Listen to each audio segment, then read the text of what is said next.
তো হ্যালো বন্ধুরা, আমরা এখানে একটা ভিডিও দেখব। এই ভিডিওতে ভগবান গৌতম বুদ্ধের কিছু বাণী শোনাবো এবং গৌতম বুদ্ধের এই বিষয়টি হচ্ছে যে ঈশ্বর পৃথিবীতে আছে কি নেই তার উপরে এই বাণীগুলো রয়েছে।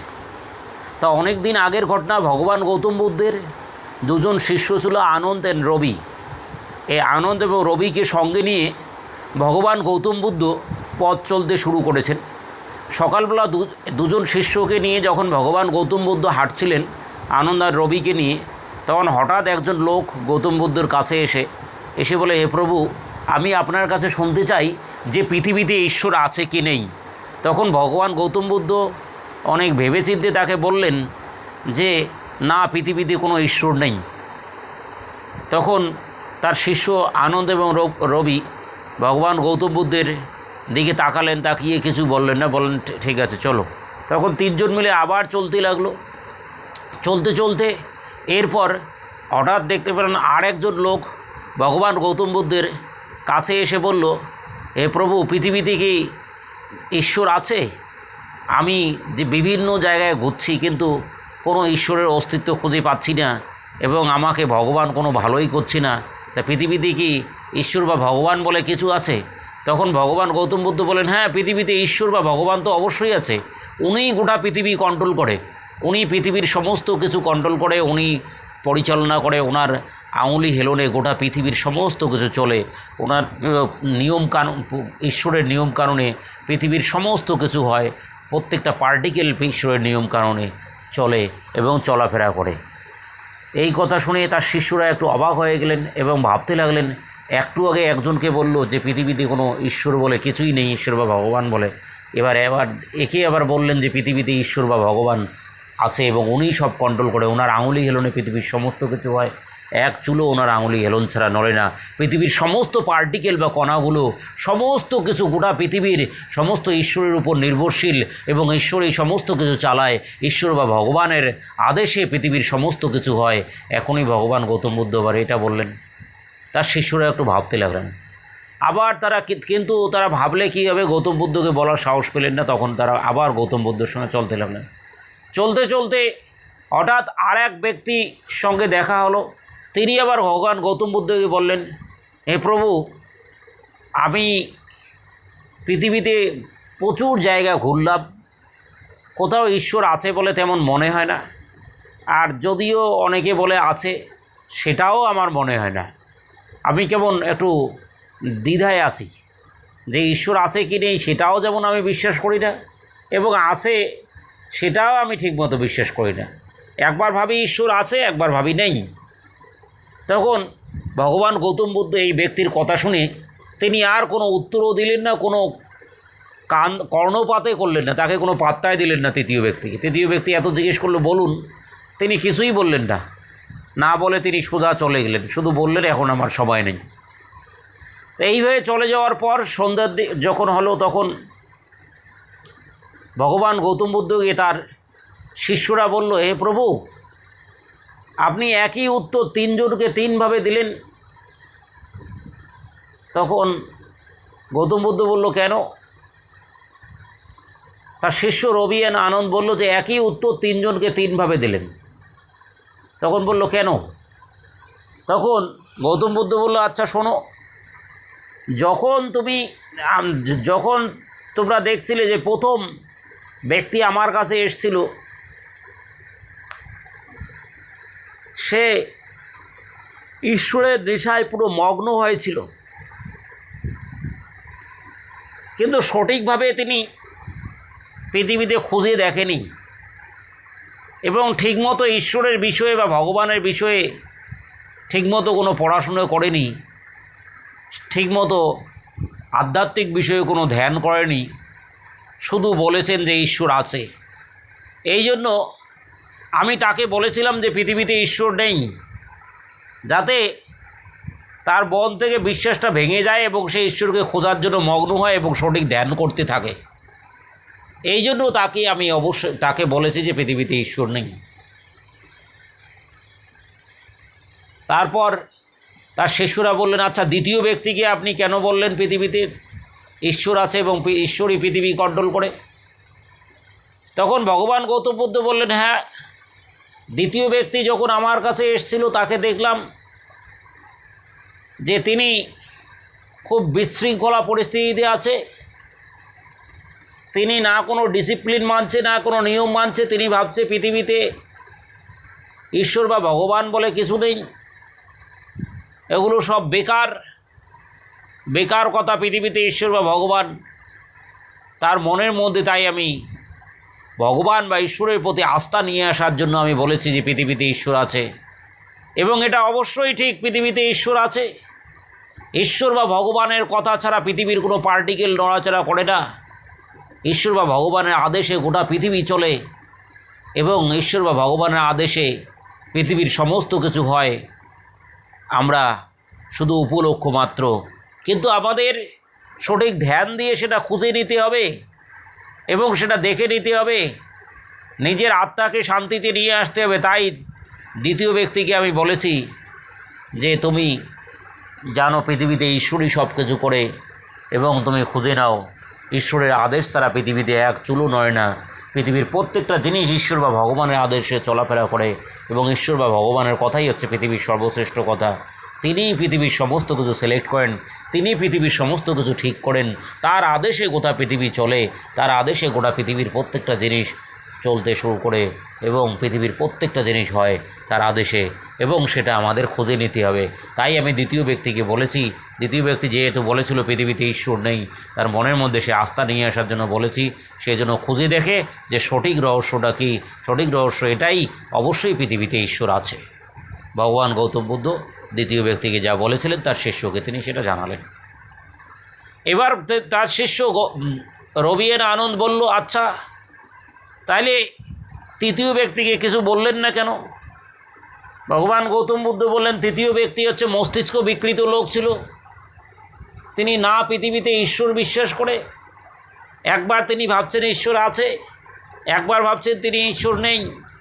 বলে তার মন হচ্ছে প্রচণ্ড অস্থিরভাবে রয়েছে, তাকে কিছু কথা বলা মানে সেখানে টাইম নষ্ট।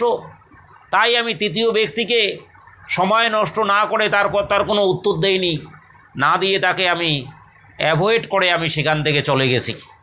কারণ জানি তৃতীয় ব্যক্তি হচ্ছে কি, ওর মাথায় কোনো চিন্তার ঠিক নেই, তাকে কিছু বলা মানে সময় নষ্ট, ওই জন্য চলে এসছে। যথারীতি ভগবান গৌতম বুদ্ধ সেদিন রেস্ট নিল। পরের দিন সকালবেলা ভগবান গৌতম বুদ্ধর কাছে ওই তৃতীয় ব্যক্তিটি, যে ব্যক্তিকে ভগবান গৌতম বুদ্ধ কোনো পাত্তাই দেননি, যে ব্যক্তির কথার কোনো ভ্যালু দেননি, তার কথার উত্তর না দিয়ে ভগবান গৌতম বুদ্ধ পাশ কাটিয়ে এসেছেন, সেই তৃতীয় ব্যক্তি আবার ভগবান গৌতম বুদ্ধের কাছে দেখা করতে এসেছে। এসে বলছে, হে প্রভু, আগের দিন আপনাকে বললাম, আপনি তো কোনো উত্তরই দিলেন না, আপনার সময় ছিল না, আপনি পাশ কাটিয়ে চলে এসেছেন। তাইলে সত্যি কি পৃথিবীতে ঈশ্বর বা ভগবান আছে? এই কথা শুনে ভগবান গৌতম বুদ্ধ বলেন, আছে কি নেই সে অ্যান্সার আমি পরে দেব, তুমি তার আগে আমার একটা কাজ করতে পাবে। তৃতীয় ব্যক্তি সে বলল, হ্যাঁ পারবো। কী কাজ বলুন প্রভু? তখন ভগবান গৌতম বুদ্ধ বলল, আমার একটা সাদা মতি হারিয়ে গেছে, সেই মতিটা তুমি খুঁজে দেবে। তখন তৃতীয় ব্যক্তিটা কী করলো, সে বলছে, হ্যাঁ অবশ্যই। সে ওখানে আশেপাশে তার মতি খুঁজতে লাগলো, ভগবান গৌতম বুদ্ধের মতি খুঁজতে লাগলো। মতিটি অনেকক্ষণ ধরে খোঁজার চেষ্টা করলো, কিন্তু ভগবান গৌতম বুদ্ধের মতি দীর্ঘক্ষণ খোঁজার পর প্রায় 1 ঘন্টা ধরে খুঁজে কোনো মতি খুঁজে পেল না। তখন তিনি ভগবান গৌতম বুদ্ধকে এসে বললেন, আচ্ছা আমি তো মতিটি খুঁজে পেলাম না, এখন কি করব? তখন ভগবান গৌতম বুদ্ধ বলছে, ভালো করে খোঁজো। তখন আবার গিয়ে তিনি খুঁজে তবু পেল না।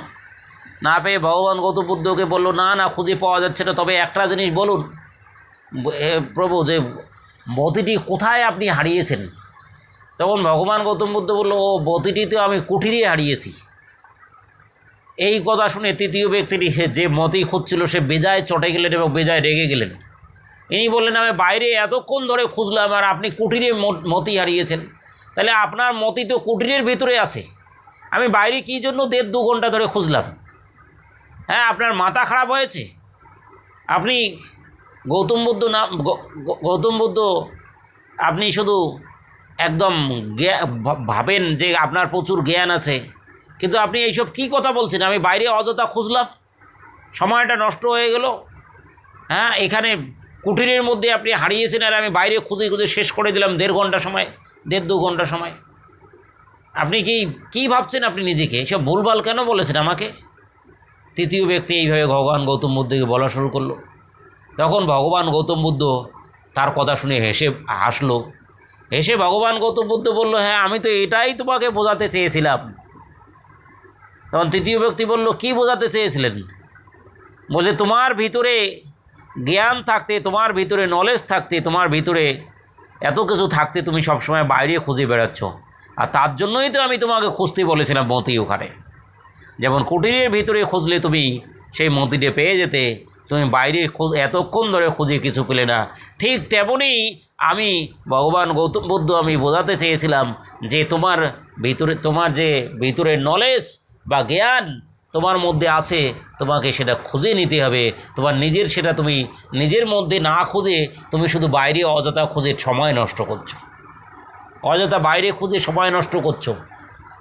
সারা জীবন তুমি শেষ করলে বাইরে খুঁজে খুঁজে, কিন্তু তুমি জানো না তোমার ভিতরের মধ্যে অনেক কিছু আছে, সেটা তোমাকে খুঁজে নিতে হবে। তখন সেই ব্যক্তি একটু শান্ত হলো এবং বলল, হে প্রভু, কথা তো ঠিকই বলেছেন, কিন্তু আমি নিজের মধ্যে খুঁজবো কী করে? আমি কি করে নিজের মধ্যে খুঁজবো? বলতে, তুমি নিজের মধ্যে খুঁজে নাও, তোমার মধ্যে অনেক কিছু আছে, তুমি সেখানে খুঁজলে তুমি সব কিছু খুঁজে পাবে। তখন সেই ব্যক্তি বলল, ঠিক আছে, কিন্তু আমি নিজের মধ্যে তো আমি জানি আমি কোন বংশের সন্তান, আমার বাবার নাম কি, মায়ের নাম কি, আমার কাকার নাম কি, আমার দাদার নাম কি, হ্যাঁ, সমস্ত কিছু তো আমি জানি, আমি তো নিজেকে তো জানি। বলতে, নিজেকে কাকার নাম বাবার নাম জানলে হবে না, ওতে কী হবে? বলছে, না, তাহলে আমি কাকার নাম বাবার নাম জানি না, তাহলে তো আমি আমার দাদু দিদার নামও জানি, আমার নানা নানির নামও জানি, আমি সবার নাম জানি, তাহলে তো আমি জানি। বলছে, এগুলো জানলেও হবে না, তোমার নিজেকে জানতে হবে। তাহলে বলছে, নিজেকে আর কি জানবো? নিজে আমি শার্ট পরে আছি। বলছে, এতেও জানলে হবে না। তখন ভগবান গৌতম বুদ্ধ সবার শেষে বলল, আচ্ছা, তুমি নিজেকে জানার চেষ্টা করো। সে বলল, নিজেকে তো জানলাম, নিজের নাম তো জানি, আমার বাবার নাম জানি, আমার মায়ের নাম জানি, সব জানি, আমি কোথায় থাকি তাও জানি, নিজের পাড়ার নাম জানি। বলছে, এতেও হবে না। তখন ভগবান গৌতম বুদ্ধ তাকে বলল, সেই ব্যক্তিকে, আচ্ছা, তুমি নিজেকে জানো। তখন আবার বলল, নিজেকে তো আরও জানলাম, যে কোন গ্রামে বাড়ি, হ্যাঁ, কোথায় থাকি, কোথায় আমার ঘর, আমি তো সব জানি। বলছে, এতেও হবে না। ভগবান গৌতম বুদ্ধ বলল, আরও নিজেকে জানো। তখন বলল, নিজেকে এবার কীভাবে জানবো, আপনি বলে দিন। তখন ভগবান গৌতম বুদ্ধ ওই ব্যক্তিকে বলল, আচ্ছা, এই মুহূর্তে তোমার সবচেয়ে কাছে কি আছে? তখন ওই ব্যক্তি বলল, এই মুহূর্তে আমার সবচেয়ে কাছে তো আপনি আছেন। বলছে, না, এছাড়া এই মুহূর্তে তোমার সবচেয়ে কাছে কি আছে? বলছে, এই মুহূর্তে কাছে তো কিছুই নেই। বলছে, আরও একটু ভালো করে ভাবো, এই মুহূর্তে সবচেয়ে কাছে কি আছে? তখন ওই ব্যক্তি বলল, এই মুহূর্তে কাছে তো হাওয়া বাতাস আছে, আর কিছুই নেই। বলছে, না, আরও একটু ভাবো, এই মুহূর্তে কাছে কি আছে? তখন ওই ব্যক্তি বলল, এই মুহূর্তে কাছে তো কিছুই নেই। বলছে, আরও ভাবো। তখন বলছে, এই মুহূর্তে কাছে আমি যে শার্টটা পরে আছে, শার্টটা আছে, শার্ট প্যান্ট আছে। বলছে, আরও ভাবো, এই মুহূর্তে তোমার কাছে কি আছে? বলছে, এই মুহূর্তে আমার কাছে শার্ট প্যান্ট ছাড়া আর কী আছে? বলছে, শার্ট প্যান্ট ছাড়া আর কী আছে? তখন ওই ব্যক্তি বলল, এই মুহূর্তে শার্ট প্যান্ট ছাড়া তো কিছুই নেই, সে তো আমার শরীরটা আছে। বলছে, আরও ভাবো, এই মুহূর্তে তোমার কাছে কী আছে? তখন বলছে, এই মুহূর্তে শরীর ছাড়া আর কী আছে? এখানে আমার কাছে এই মুহূর্তে আমার নিঃশ্বাস প্রশ্বাস আছে। বলছে, হ্যাঁ, আর কি আছে? তোমার মন শান্ত করো। তখন ওই ব্যক্তি মন শান্ত করে বলল, হ্যাঁ, আমার এই মুহূর্তে কাছে নিঃশ্বাস প্রশ্বাস আছে। বলছে, তাই তুমি রিল্যাক্স হয়ে যাও, রিল্যাক্স হয়ে ভাবতে থাকো যে তোমার কাছে এই মুহূর্তে কিছুই নেই, শুধু তোমার নিঃশ্বাস আছে। কিছুক্ষণ পরে দেখবে তোমার সেই নিঃশ্বাসটাও থাকবে না। তাই আমরা যদি ঠিক পৃথিবীতে এইরকম সমস্ত কিছু ভাবনা চিন্তা ত্যাগ করে আমরা ত্যাগ করে দেখতে পাবো যে পৃথিবীতে আমাদের কাছে কিছুই নেই, শুধু আত্মাটা যেটা আমরা ভাবি, কোনো একটা সেই আত্মাটাও আমাদের কাছে থাকবে না, সেই আত্মাটাও আমাদের কাছে নেই। আমাদের কাছে আমার যে সঠিক নিঃশ্বাস প্রশ্বাস, সেটাও নেই, পৃথিবীতে আমাদের কাছে কিছুই নেই, তাহলে দেখতে পাবো আমরা এই চিন্তাধারা যদি আমরা করি তবে আমরা সঠিক ঈশ্বরের সন্ধান পাবো, সঠিক পৃথিবীতে ভগবানের আমরা দেখা পাবো। এই কথা তখন গৌতম বুদ্ধ তার তৃতীয় ব্যক্তিকে শোনালো এবং তৃতীয় ব্যক্তি শুনে বলল, হে প্রভু গৌতম বুদ্ধ, আমি আজ থেকে আপনার শিষ্য হয়ে গেলাম, আমি বুঝে গেলাম পৃথিবীতে ঈশ্বরকে কীভাবে পেতে হবে।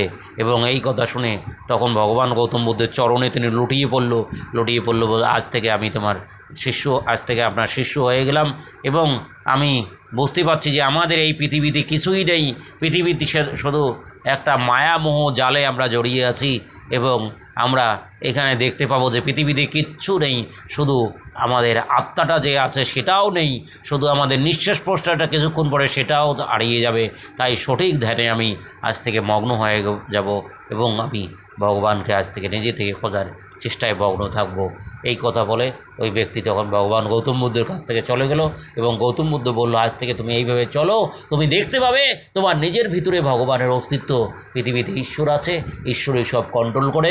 শুধু আমরা পৃথিবীতে লোভ, মায়া, মমতার বশবর্তী হয়ে পৃথিবীতে দুঃখ প্রকাশ করি, রাগ প্রকাশ করি, ক্রোধ প্রকাশ করি, মানুষের প্রতি ঘৃণা প্রকাশ করি এবং মানুষের প্রতি অনেক কিছু আমরা প্রকাশ করি, কিন্তু পৃথিবীতে অরিজিনালি কিচ্ছু নেই। সঠিকভাবে ভাবলে নিজের আত্মাটুকুও নেই, নিজের নিঃশ্বাসটুকুও নেই। এই কথা ভগবান গৌতম বুদ্ধ তাকে বলল। এবং বন্ধুরা, আমরা দেখতে পেলাম ভগবান গৌতম বুদ্ধের সেই বাণী এবং সেই ভগবান গৌতম বুদ্ধের সেই কথা, যার মাধ্যমে আমরা অনেক কিছু শিখতে পেলাম। তা বন্ধুরা, তোমরা কি শিখতে পারলে? তা আমাদের এই চ্যানেলটাতে তোমরা লাইক এবং কমেন্টস এবং শেয়ার করে দেবে এবং চ্যানেলটাকে সাবস্ক্রাইব করে দেবে। আমরা মাঝে মাঝে এই ধরনের ভগবান গৌতম বুদ্ধের সুন্দর সুন্দর ভিডিও এই চ্যানেলে আপডেট করব। তো ওকে, বাই বন্ধুরা।